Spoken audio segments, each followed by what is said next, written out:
Penyebab utama Bung Karno dijadikan presiden seumur hidup.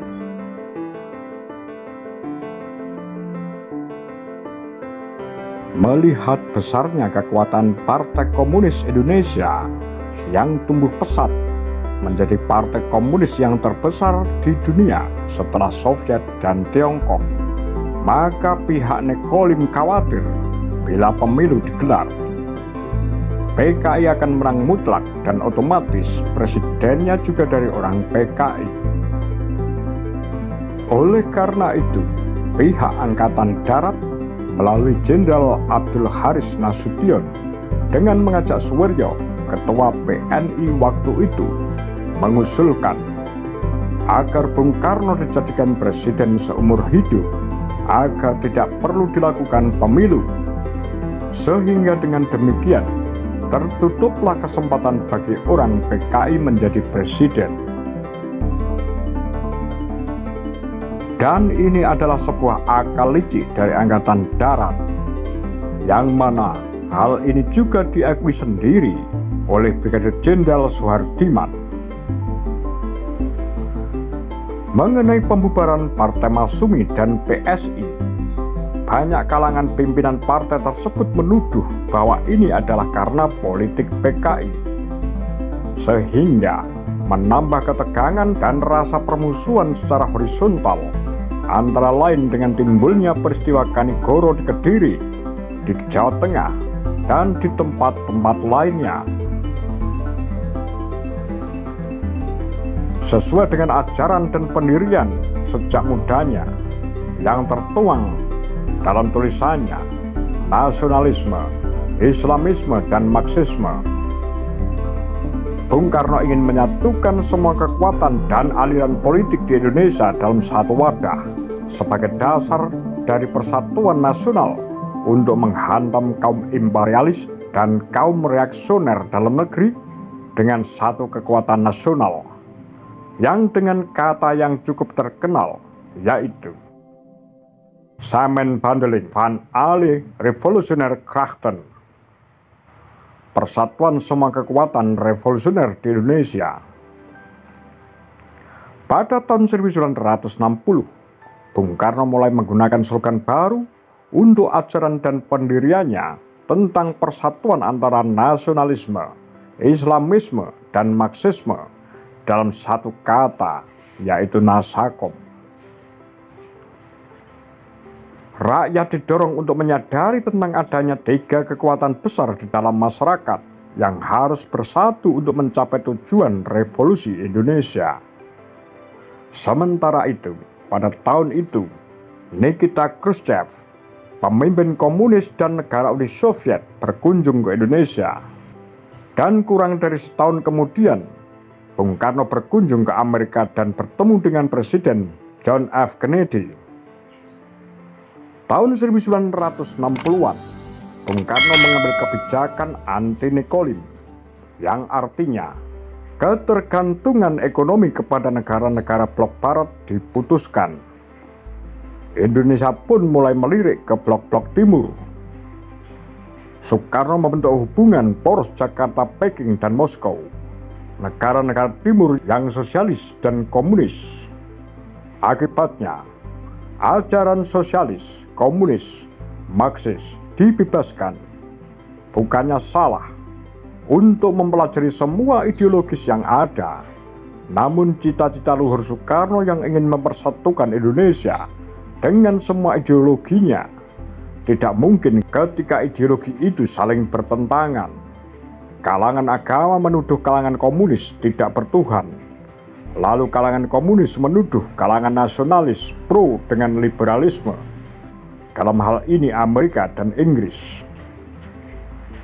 Ketika perang ideologis saling tarik-menarik di kalangan masyarakat Indonesia saat itu, pihak-pihak yang memang menghendaki kekuasaan Soekarno diakhiri karena dianggap sudah terlalu lama berkuasa, mencoba memanfaatkan situasi tersebut.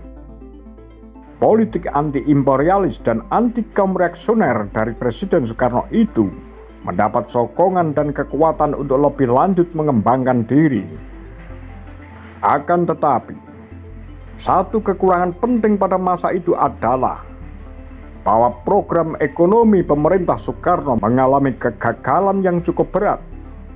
Usaha-usaha perbaikan yang dilakukan Presiden Soekarno tidak mencapai hasil yang diharapkan karena intrik dan sabotase dari kabir-kabir untuk menggagalkan program-program ekonomi tersebut.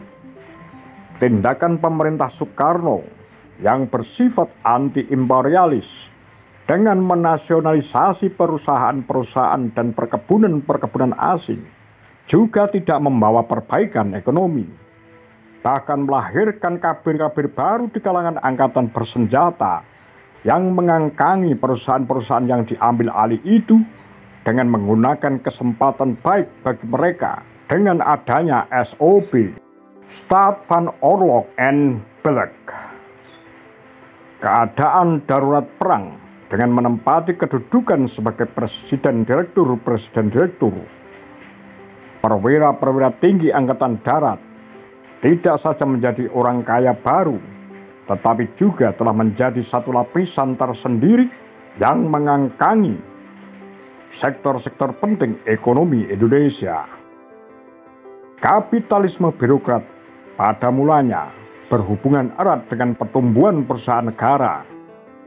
Ketika kepentingan perusahaan Belanda dinasionalisasi pada tahun 1957-1958, sebagian perusahaan itu berada di bawah militer. Demikian pula tindakan Presiden Soekarno dalam batas tertentu bersifat anti-feodal dengan mengeluarkan Undang-Undang Pokok Agraria dan Undang-Undang Pokok bagi hasil tidak dapat dilaksanakan sebagaimana mestinya karena disabotase dan dihalang-halangi oleh tuan-tuan feodal dan kaum reaksioner lainnya. Sebenarnya telah lama terjadi pertentangan antara faksi-faksi di kalangan internal Angkatan Darat, yaitu sejak era Angkatan Perang dalam pemerintahan Hatta. Pertentangan itu terutama antara profesionalisme model Barat yang dibumbui oleh pembelajaran politik sebagai bagian dari keikutsertaannya dalam kekuasaan negara, dengan semangat revolusioner warisan revolusi 1945 yang masih kental di kalangan perwira menengah Angkatan Darat. Pada tahun 1965, Angkatan Darat telah terpecah dalam dua kubu, yaitu kubunya Jenderal Ahmad Yani yang loyal kepada Presiden Soekarno dan kubunya Jenderal A.H. Nasution dan Soeharto yang tidak mendukung kebijakan Presiden Soekarno tentang persatuan nasional, terutama berkaitan dengan Assakom dan pengganyangan Malaysia. Dengan lihainya, Soeharto bertindak seolah-olah loyal terhadap kepemimpinan Nasution maupun Yani dan sekaligus pendukung Soekarno. Namun di lain pihak, Soeharto merangkul kelompok perwira yang ingin menyelamatkan Bung Karno, dan kemudian kelompok tersebut diorganisasi dan dimanfaatkan untuk menghancurkan kelompok Yani maupun Nasution, menghancurkan PKI, yang kemudian merebut kekuasaan.